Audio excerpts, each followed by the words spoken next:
Yeah, I mean, I don't think you're going to find anything that's new from what you probably already saw if you were taught this stuff before.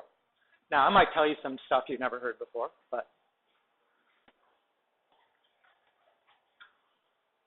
in a way, you'll see the thing that I usually share at this point that none of your other teachers would probably be able to tell you the same thing. So we're going to do imaginary numbers. We add, subtract, multiply. You kind of divide. We understand a quotient means divide. It's kind of like a divide. And then we learned that this is going to allow us to solve some equations that up till now we really couldn't solve. Right? And the example is, we already learned to solve quadratic equations. We know what we mean by factoring. Okay? We extracted square roots. When you can solve for the squared term and then just take the square root of both sides, that was that one. We did a little of that. We didn't really do completing the square because, like I said, completing the square is really the quadratic formula. That's how you come up with the quadratic formula. We'll have a chance to do completing the square later. But we didn't talk about graphing. Right? How do you solve a quadratic equation by graphing?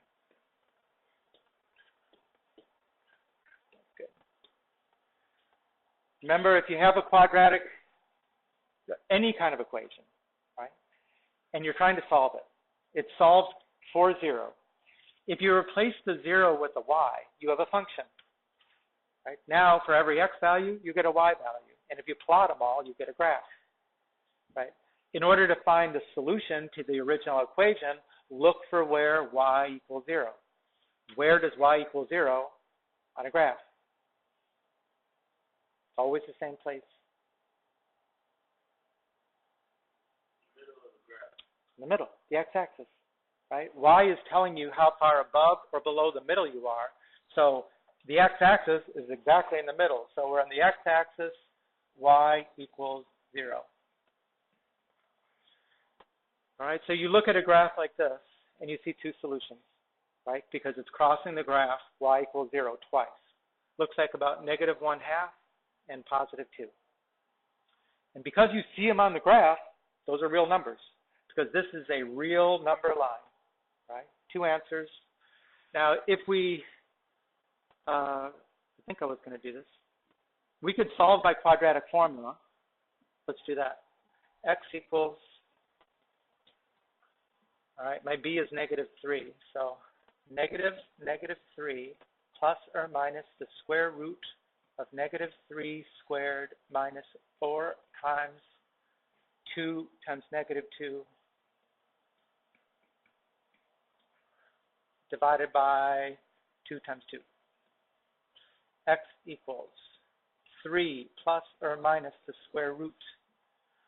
And what is 9 plus 4 times 2 times 2? That'd be 9 plus 16, 25.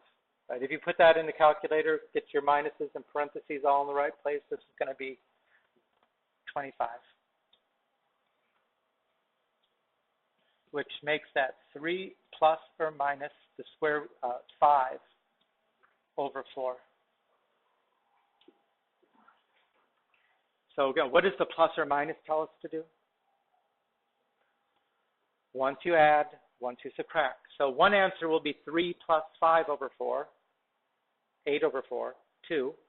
That's that one right there. Right, so x equals 2. And the other answer will be 3 minus 5, which is -2 over 4, which is -1/2. Works out.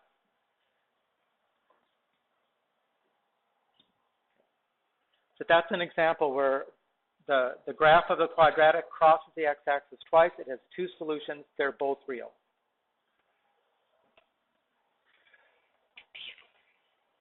Okay.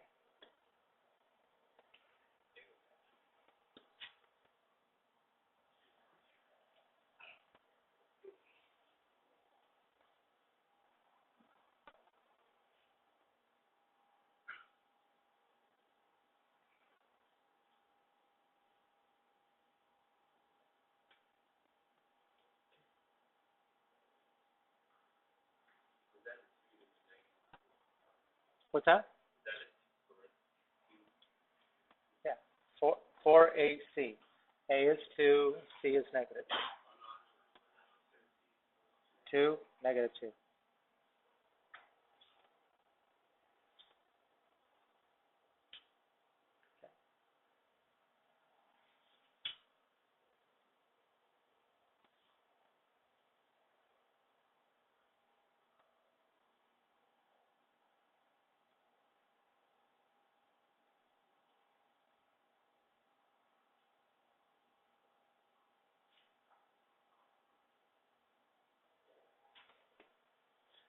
Okay, look at this one. If I want to solve 0 equals x squared minus 2x plus 1, y equals x squared minus 2x plus 1, how many zeros do you see? How many times does it, how many x-intercepts are there? It looks like just this one right here. Right, that would be 1. And that's an easy factor problem, but just to show how this works, I'm going to put it in the quadratic formula. X equals negative 2 plus or minus the square root of negative 2 squared minus 4 times 1 times 1 divided by 2 times 1. So x equals 2 plus or minus the square root of, what does that equal underneath the radical?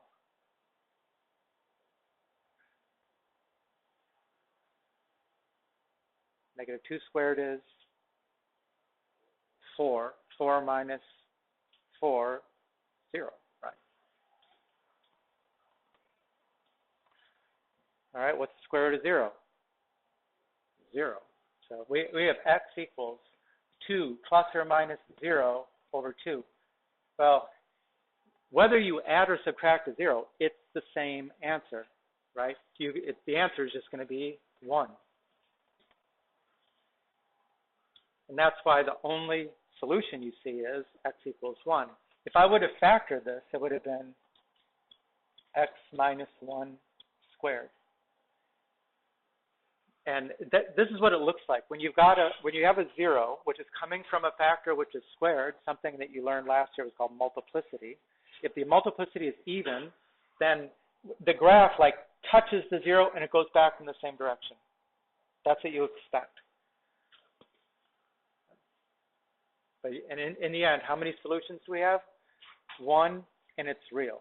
It's actually twice. It's like 1 comma 1, if you will, because we know a quadratic has 2 solutions.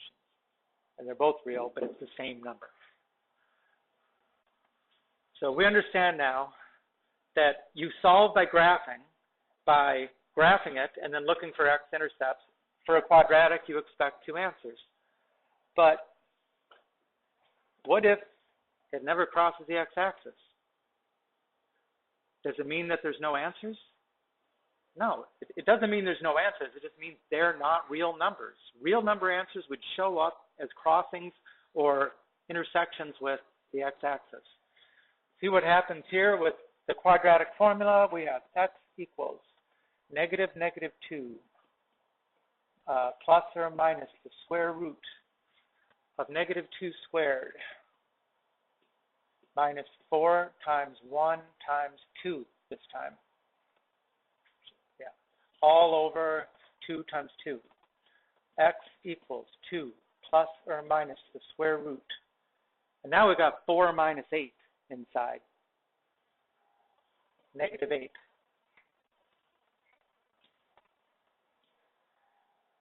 And that's a problem, right? Because normally we say you can't take the square root of a negative number. So we need something to allow us to deal with a situation where we actually are taking the square root of a negative number. We know that this thing's got 2 answers and they're not real. So how are we going to deal with it? That's what this complex numbers and imaginary numbers are about. How do we deal with situations where you don't actually cross the x-axis?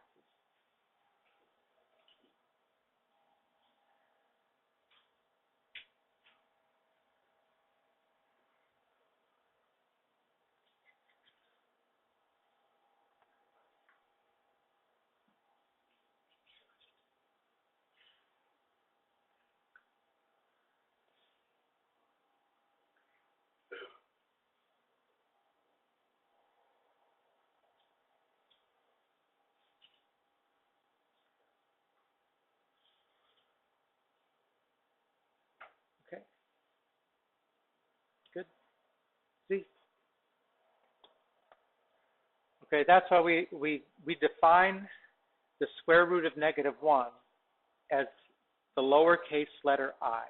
And I stands for imaginary. So this is a new kind of number. And just to be clear, right, if you square both sides, if the square root of -1 equals I, when you square both sides, then the square of a square root cancels each other out. You just get the -1. On the right, you got I squared. So both of these are really the same thing. The square root of -1 equals I, or -1 equals I squared. So we'll see when we do calculations sometimes, when you get an I squared, you put -1, substitute. Now, a lot of times students will think, well, why would we be studying something that clearly says it's imaginary? Well, they may be called imaginary, but that doesn't mean they don't have practical applications. And the one that I remember is when I was studying for my bachelor's in meteorology at Penn State. The Air Force had sent me there. And we were in a course that was called micrometeorology. And micrometeorology is was talking about what you'd call the radiative balance of the Earth. How is it that the sun shines and the air warms up? We know that the atmosphere itself is transparent to the wavelength of sunlight. It shines right through and it's absorbed by the ground. And then it's re-radiated at a longer wavelength that the atmosphere absorbs. That takes some time. That's why, when do you get the most sunshine during the day? When is the sun most directly overhead? About 12, but that's not when you get the hottest temperature of the day. So there's obviously something going on there. So we tried to figure out, well, how much of a delay should you expect between when you get the most sunshine and when you get the most heating? And of course, we modeled it with mathematics.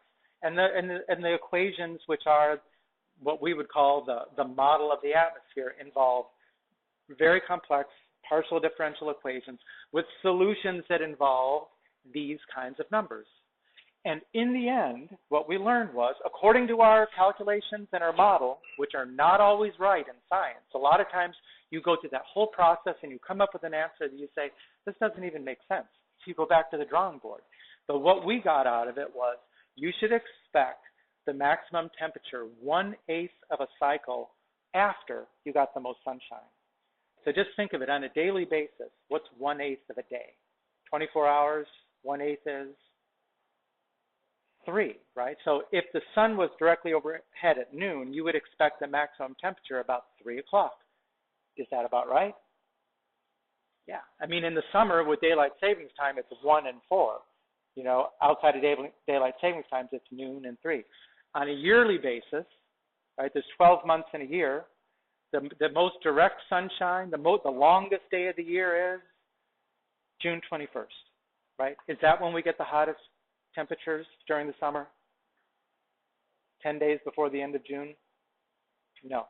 Okay, but 1/8 of a year is like 12 divided by 8. That's 1.5 months. Okay, go a month and a half after that. End of July, beginning of August. Is that about when we get our hottest temperatures? Except for this year. Yeah, that's about right. So it kind of squares with our intuition, right? We modeled the thing. We came up with an answer that seemed about right.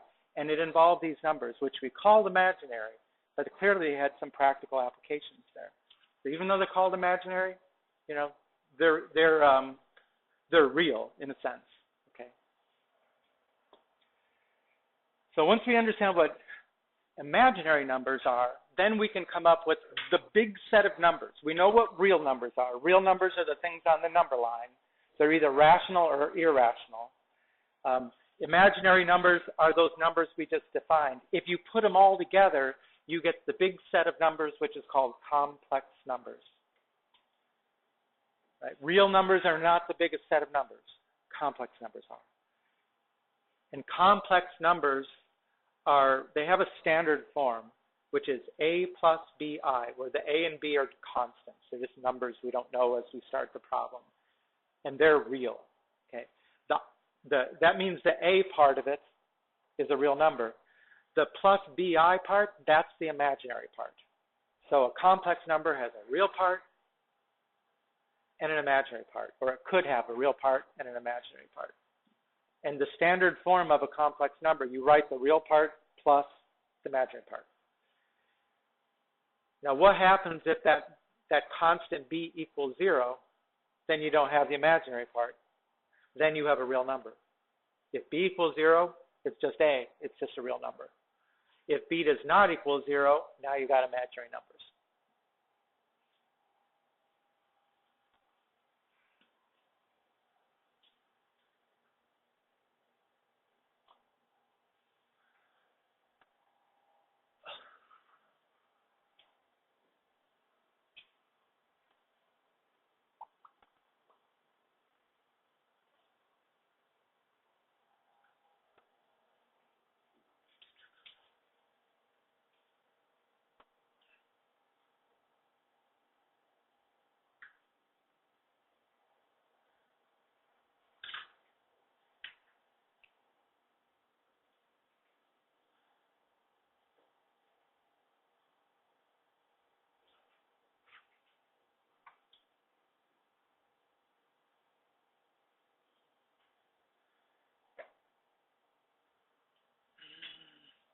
Shift clock going. We're good? Okay. Equality of complex numbers. If two complex numbers are equal, it means their real parts are equal and their imaginary parts are equal. Right? If A plus BI equals C plus DI, then the A equals C and the B equals D. Right? Example, right? If A plus BI equals 13 plus 4I, what does A equal?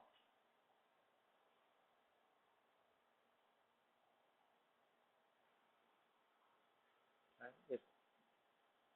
What does A equal? 13, right? The real part of this one is 13. A is the real part of this one, so A equals 13. Okay, what does B equal? 4. That could be more complicated than that. If it doesn't look like it, this is an A plus 6. Right? So if A plus 6, that's the real part, plus 2BI equals 6 minus 5I, how could we set up an equation we could solve for the A? Okay. Make an equation between the real parts. What's the real part over here? A plus 6. Right? If A plus 6 equals 6, right, then A equals 0. Okay, what's the equation we can set up to solve for the B?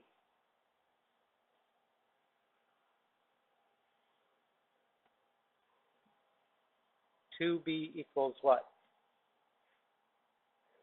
Negative 5. Right. So 2B equals negative 5. B equals negative 5 halves. Right, so there's like two problems in the homework like that. It just you have to just say if they're equal, that means the real parts are equal, the imaginary parts are equal. You know, one is probably about that simple, one is probably about like that.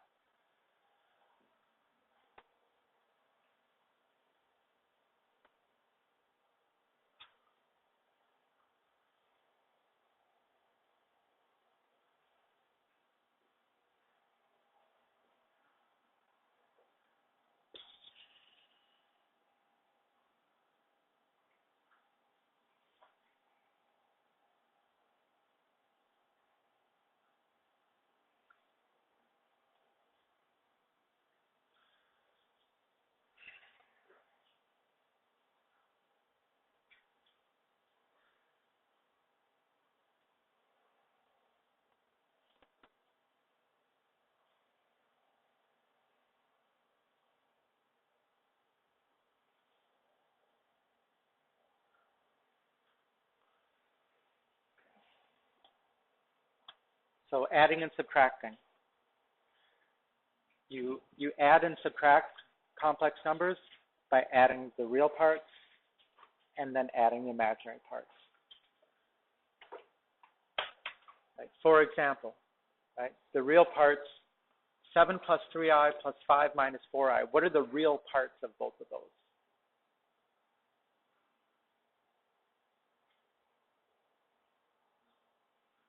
7 and 5. Right? The real part is going to be 7 plus 5. Right? And what's the imaginary parts of these things? 3i minus 4i.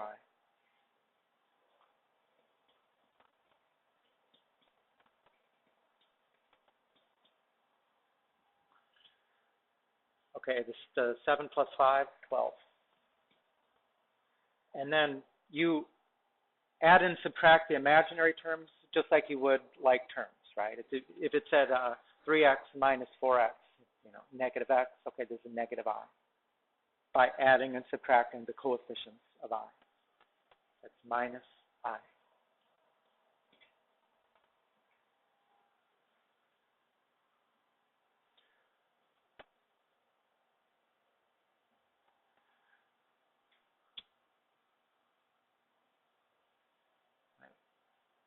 Okay, next one, we've got 3 complex numbers, right? So let's see, let's put together all the real parts, right? What are the real parts going to be here? 5 plus 3, now this has got a minus in front of it, so it's 5 plus 3 minus 8.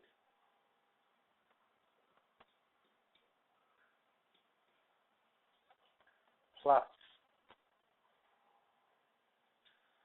Okay, now let's put together the imaginary parts.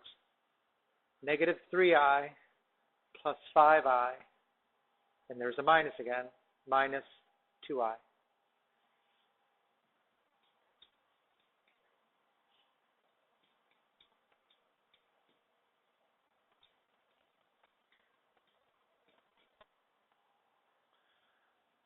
Okay, so what does the real part add up to?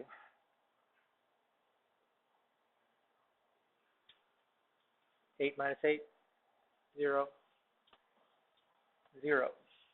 How about the imaginary part? Negative 3 plus 5 minus 2. Another 0. Plus 0i, which is 0. Right, so adding and subtracting, add the real parts, add the imaginary parts.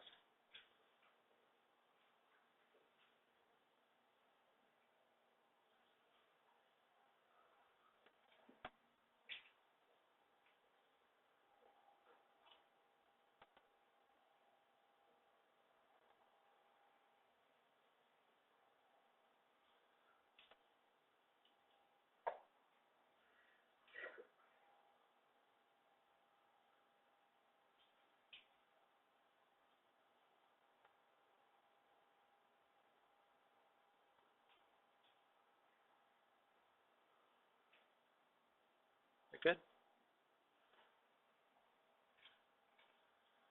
Connor, are you done? Okay. Let me know. Multiplying complex numbers. I mean, in the end, a complex number is a binomial, right? It's got 2 terms. How is it that we multiply binomial times binomial? What's the process? FOIL. Generally, you're going to do that with a FOIL. Just make sure you multiply everything in the first set of parentheses times everything in the last set of parentheses. FOIL works, right? And make sure you do that. So FOIL is the process. So let's see. The 2 times 3 is 6. The 2 times 3i is plus 6i. Right, the negative 4i times 3 is negative 12i. And now this last one is the one where we're most likely to make a mistake. That is negative 4i times positive 3i. that would be negative 12 I squared, right? Minus 12 I squared. But remember, what does I squared equal? Negative 1, right?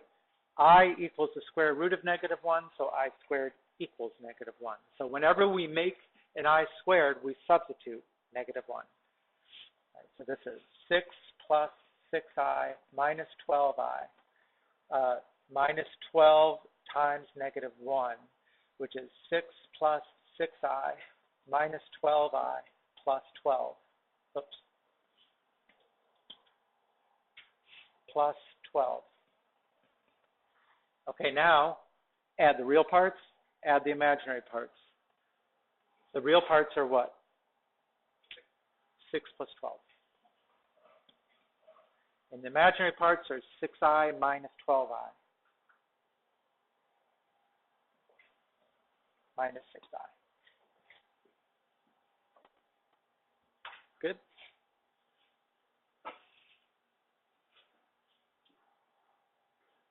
you have a question, Logan?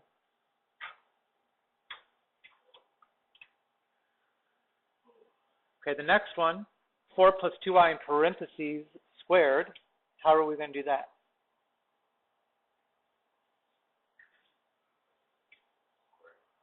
Remember, that means 4 plus 2I times 4 plus 2I. It'll be another FOIL, right? Just don't think it's 4 squared plus 2I squared. It's not. It is 4 plus 2I times 4 plus 2I. Right? That'll be 16 plus 8I plus 8I, and then 2 times 2 is 4. Now I can write it as a step. Plus 4I squared. But I squared equals negative 1, so that's negative 4. 16 plus 8I plus 8I minus 4.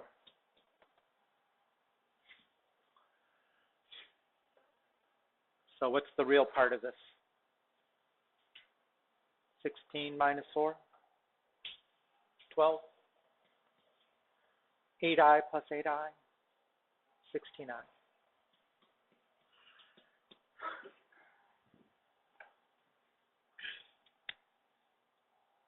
Is it good? Yeah, I think when you do a FOIL, right, a binomial A plus BI times an A plus BI, you get all the possible combinations of multiplication. There are problems simpler than that. There are times when they'll do like, they're just going to give you what's 2 times 3I. Okay, or they could give you what is negative 4I times positive 3I, right? But all of that is kind of embedded into one kind of problem. So hopefully we are getting that.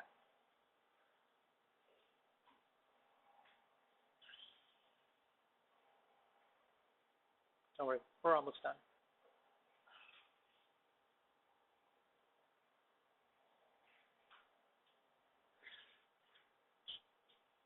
We good? Speak now. Okay. When the numbers that you're multiplying, the complex numbers are different just by the sign in the middle of the two terms, those are called conjugates. Complex conjugates. A plus BI, A minus BI. And this is an example of complex conjugates. 4 plus 5I, 4 minus 5I. Let's see what happens when I FOIL complex conjugates. Right? The first term is 4 times 4, 16. The second term is 4 times negative 5I, which is minus 20I. The next term is 4 times positive 5I, which is plus 20I. And then the last term will be 5I times negative 5I, which is negative 25I squared. So that's 16 minus 20I plus 20I plus 25. because the I squared equals negative 1. Okay, and what about those 20 i's? They cancel, right? So these cancel. And the whole thing equals 16 plus 25, which is 41. So we started with two complex numbers, and now we got real numbers. And that's what happens when you multiply complex conjugates. They always, all the i's always cancel. All you're left with is real.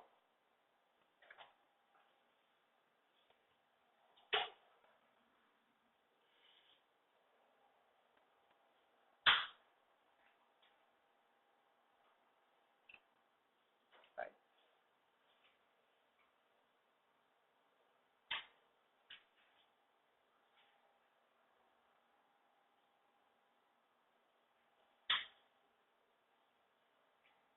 Good. Right. So the division, right? We did add, subtract, and multiply. We didn't really do division. And the problem in the book, they don't really call it division. They just say quotients of complex numbers. For example, 2 plus 3i over 4 minus 2i. That's a quotient because it's a divide by the fraction bar. Okay. Now, just like when we don't like to have a square root in the denominator, we also don't like to have an imaginary number in the denominator. So in order to get rid of the imaginary number in the denominator, we multiply by the denominator's complex conjugate. Because we know when we do that, it'll turn it into a real number, right? That's what we saw in the last slide. So you're going to figure out whatever is the complex conjugate of the denominator, we're going to multiply by that divided by itself, because that overall is 1, and you're allowed to do that. You know, what is the complex conjugate of 4 minus 2i? 4 plus 2i. So multiply by 4 plus 2i over 4 plus 2i. Right, the complex conjugate of the denominator.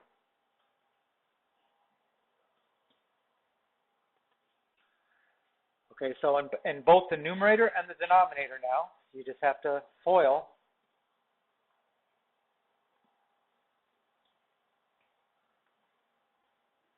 Right? In the numerator, we have 8 plus 4i plus 12i, and then 3i times 2i is 3i times 2i is 6i squared. 6i squared, right? And in the denominator, FOIL. 4 times 4 is 16. 4 times 2i is 8i.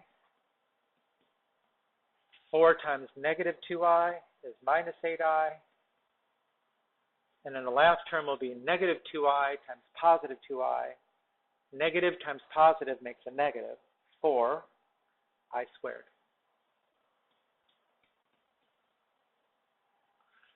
And we know we can simplify that. That'll be 8 plus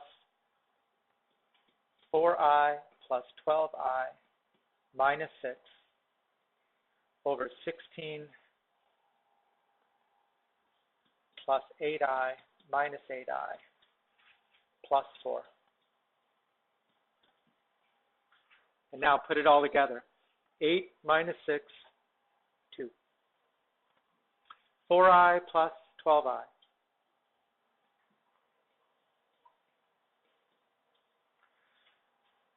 16 plus 4, 20. 8i minus 8i, cancel. And they always will. You know, as a matter of fact, when you get to these multiplying of conjugates, there's no point doing the whole FOIL because you know the middle terms cancel. You're just going to do the first term squared, the first term times the first term plus the last term times the last term. Done.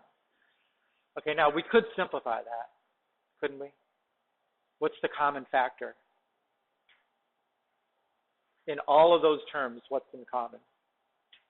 2. So if we factor out 2, we have 1 plus 8i over 2 times 10. And now because the 2's a common factor of the numerator and denominator, it cancels. 1 plus 8i over 10. Okay. Next, part 2. Okay, so we finished that one? Is anybody still copying on it? Yeah.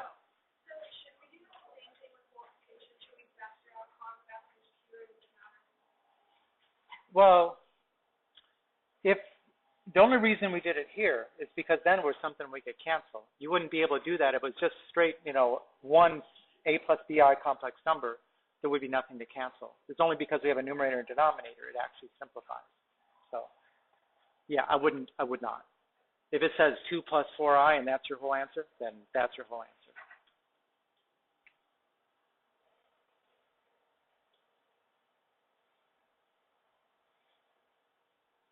We good? Yeah.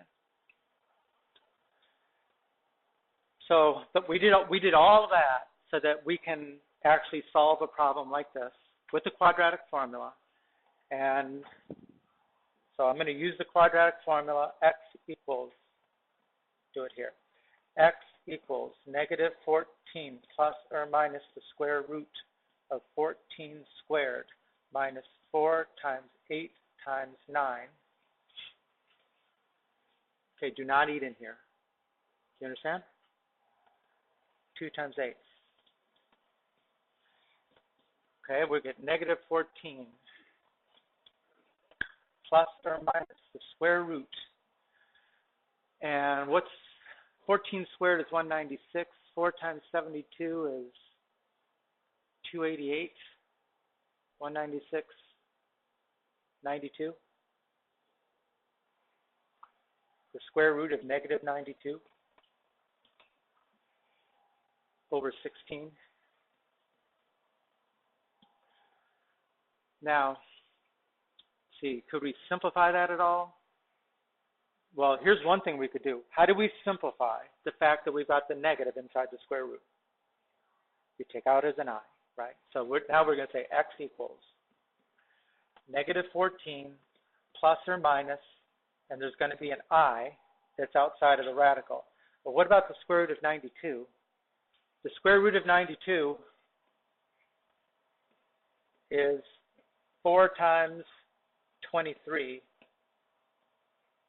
which is 2 times the square root of 23. Right? 92 is 4 times 23. 4 simplifies. So we have 2i, the square root of 23, divided by 16. Now, we can simplify it one more step like we did on that last problem, right? Because all of the numbers that are not inside the radical are divisible by 2, right? But something to notice is because of where these solutions come from, the I solutions, they come from the quadratic formula. They always have a plus or minus in the middle, right? And the only difference between complex conjugates is the sign in the middle. Well, that means that you're never just going to get one complex number as a solution. You're always going to get 2. You're always going to get a complex number and its complex conjugate. They have to occur in pairs because of that, because that's where the I comes from, the plus or minus. So again, if I took this one more step, if I factored out a 2 as a numerator and denominator, it would be negative 7 plus or minus I times the square root of 23 divided by 8.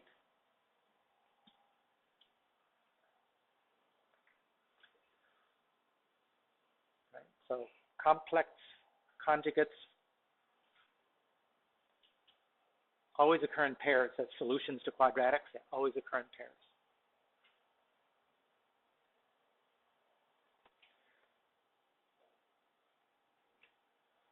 You okay? Tutto bene? All right, that's what we did. Like I said, most of it should be a review. We did it more or less the same way in Algebra 2. Right, these are the homework problems, and the quiz next class is on P1 and P2. Just a second.